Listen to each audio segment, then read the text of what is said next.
Welcome to the Transfer Exchange Show. We are live. I'm only going to do a quick one because this game deserves it. What a game. Absolutely unbelievable. I feel like I've just watched a computer game for an hour and a half, and it was end to end. It started off with Italy getting a goal disallowed, but that was chalked off, and then Belgium were at it. And then Italy were at it, and then Belgium were at it. Just when you thought that Belgium might have a little bit of a foothold in the game, bang, up the other end. Italy smashing with 2 goals. Unbelievable. One thing this tournament's brought us, is great games.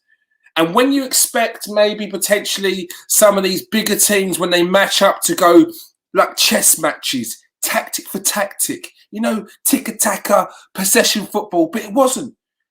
It's been one of the best adverts for football you can possibly get. I feel like this football tournament will draw in another generation of football fans.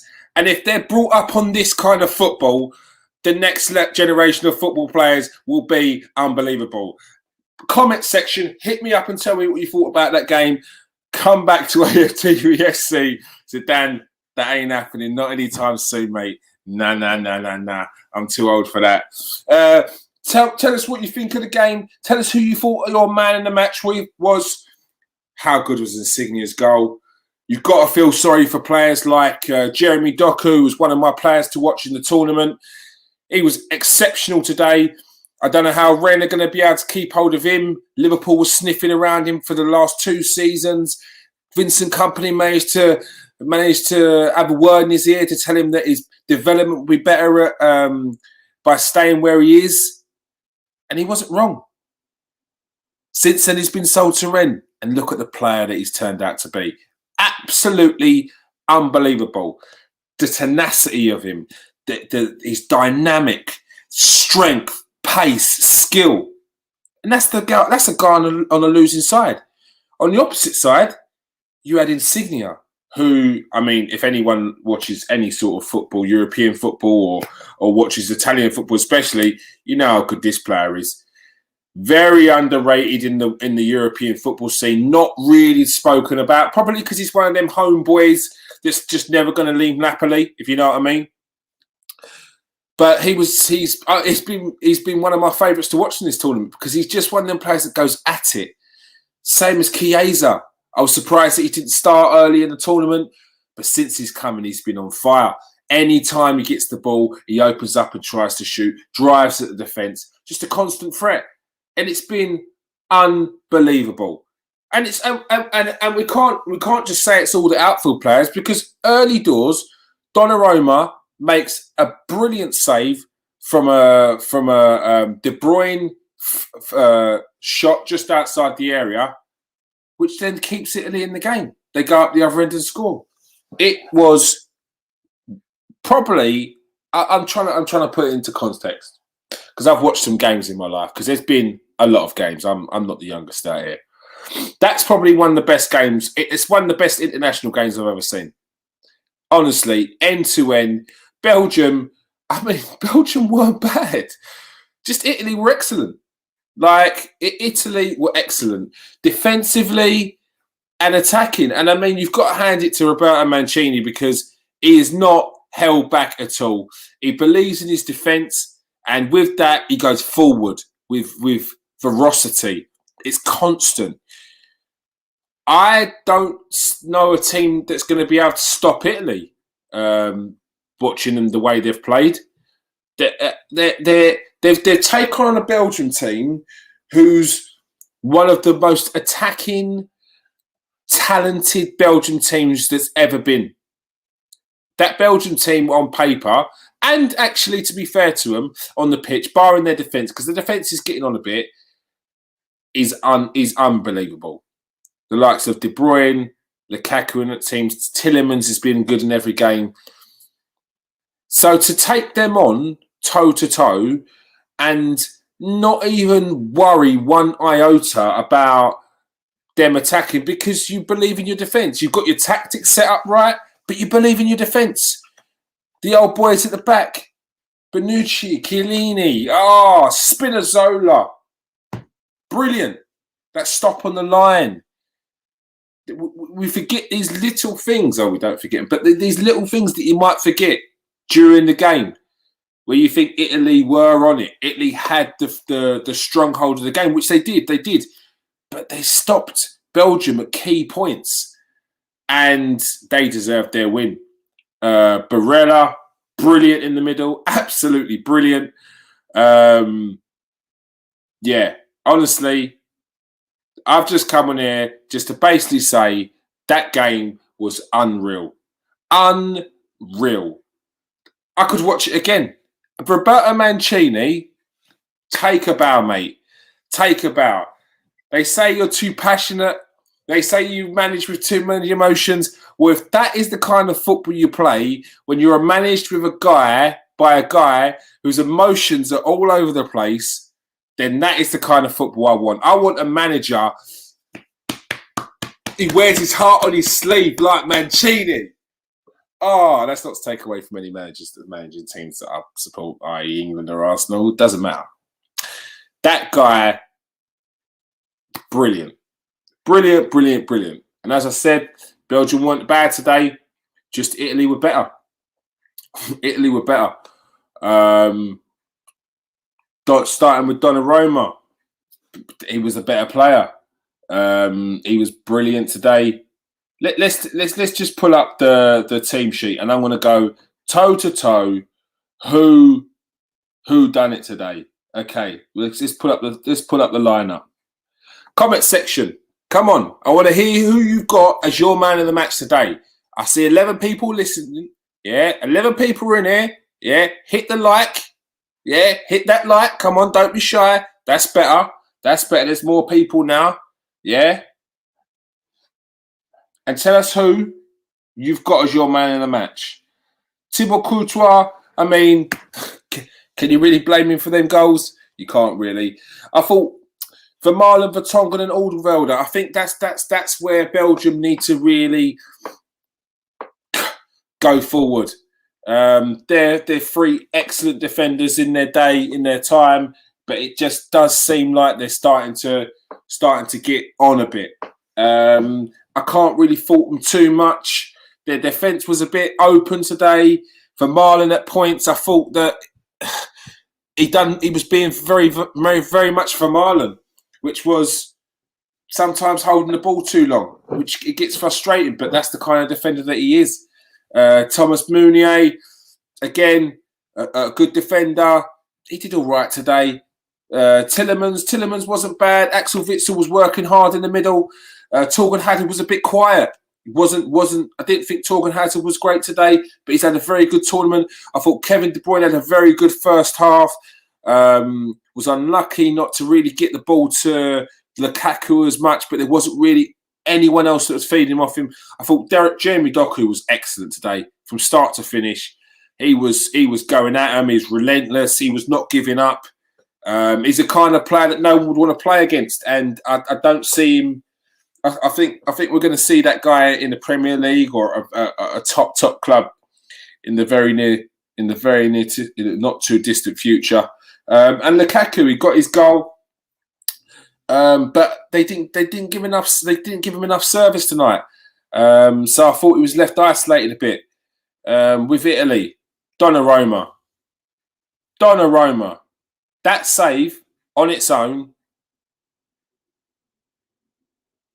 Yeah, mate, quality. But he did more than that today. He was very commanding of his area.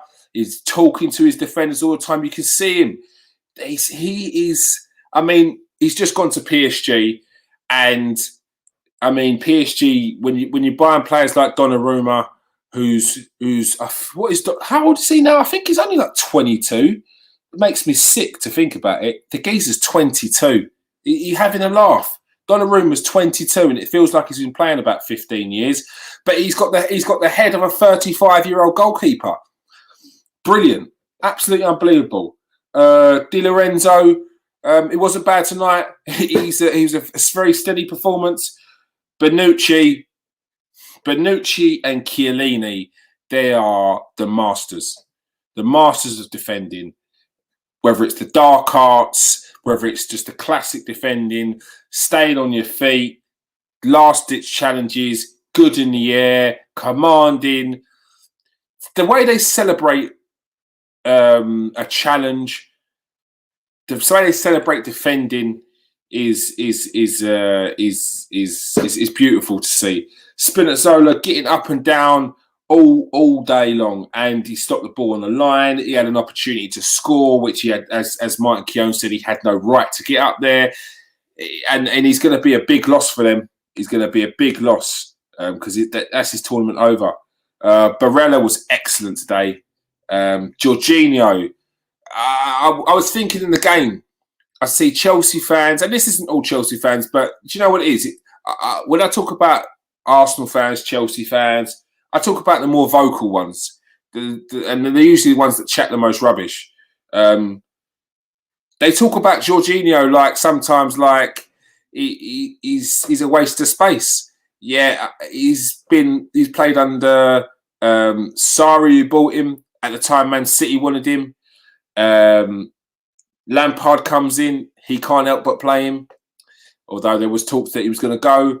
And Thomas Tuchel comes in and he puts him back in the team as well. So Jorginho has been excellent, absolutely brilliant, and he's the most capped Italian midfielder under Mancini for a reason, because he keeps the ball ticking. He's all over the pitch. He was brilliant. Verratti's one of my favourite midfielders. He's class. Chiesa, as I said, I love these sort of players like Doku, like Chiesa, like Insigne. Their tenacity. They're very direct. They've got skill. They can shoot. And when they see the goal, they do shoot. He was brilliant. He was quality today. And yeah, it's another player who's just going to be his career, if he continues to develop, is just going up and up and up. He's just going to be at the top. And what's frightening about Chiesa is his bar's very high, and I don't think he's anywhere near it. And when it does, he will have that season where he scores like 25 goals in a season in the league. I just think he'll have one of them seasons. Immobile, he did his job today. I thought he was quite quiet, but do you know what I mean? Not everyone can play 9s and 10s. Not everyone can play that every game. And Belotti come on and covered his position there. And Insigne, I mean, he's been one of my favourite players of the tournament just because he loves to shoot. He loves to take on defenders, and I like players like that. He reminds me of a street baller. Every team needs an Insigne. He's quality, and that goal that he scored was just pure class. So yeah, people, give me your man of the match. My man of the match. Do I go for Jorginho? Do I go for Barella? Do I go for one of the defenders? Doku was very good, but I can't really pick a player from a losing team. Jorginho would be the cultured player's choice. Insigne, constant threat, as I said.